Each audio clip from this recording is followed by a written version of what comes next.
morning, children.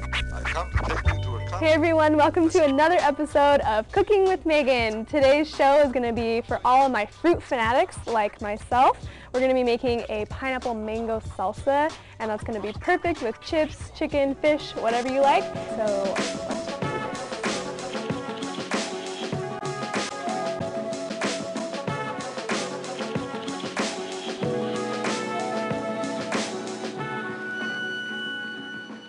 alright, so let's get started with our salsa.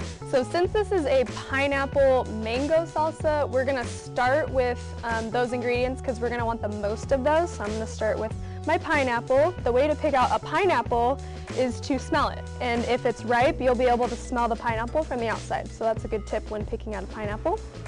So I'm just cutting the top off here, and if you're a gadget junkie like I am, you probably have a pineapple slicer. It is so easy. You stick it on top like that and you just twist it and it spirals down into the pineapple and pulls out just the fruit. Okay, so now I'm just gonna pull my rings off of here. So now that we've got our pineapple, I'm just cutting it up into chunks. All right, so now we're gonna cut up our mango. I'm just going to cut cubes in it, basically. I'm not cutting through. So I'm just gonna chop some tomato. Really, it's up to you how much tomato you want in there. And I have a half an onion chopped in here, but I'm just gonna kind of add it in parts just because I don't want too much onion in there, so I'm just gonna add and mix it up. So when you're judging your jalapeno and if you're gonna add your second one, you want to finish making your salsa and then do a taste test with all of it before you add in. Don't just eyeball it because you can't tell how hot it is.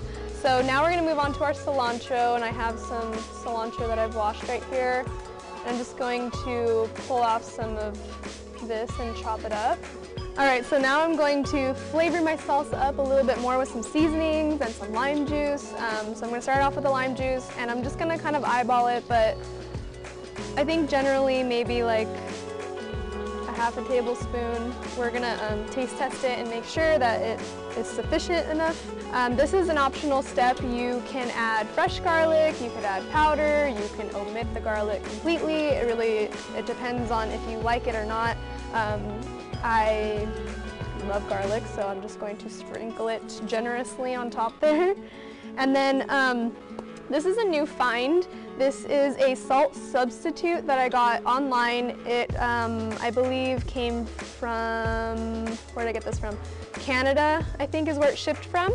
It's organic. It's basically has half the sodium that you would get from using just salt on its own.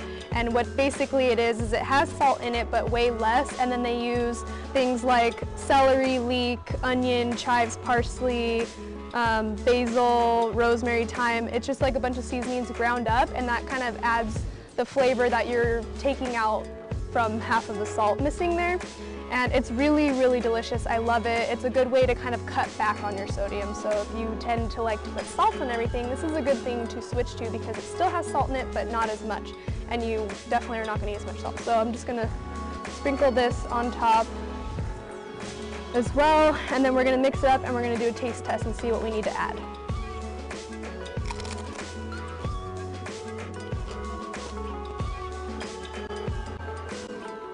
It's perfect.